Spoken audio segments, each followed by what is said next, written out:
Hey guys, on today's video I'm going to show you how to troubleshoot the fact that you guys are not getting this wiggling, okay, when you want to delete apps, okay? So it's supposed to wiggle, you're supposed to see an X so you guys can delete any app that you guys want.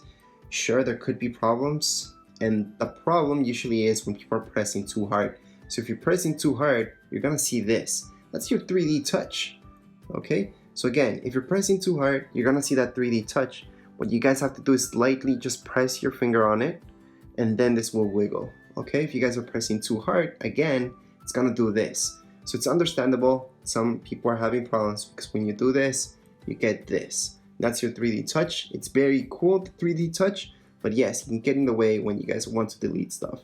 So again, just hold your finger on the app. You don't even have to press, and this will happen as long as you hold your finger on any app, okay? If you tap on an app, then that app will actually open up. So that's the difference between 3D touch and your actual just regular tapping on an app. Okay, so just hold your finger lightly on the screen, you guys should be good to go. Anyways, that's it for this video tutorial. If you guys have any comments, questions, you can write them down here in the comments area, and don't forget to subscribe and rate. Thank you.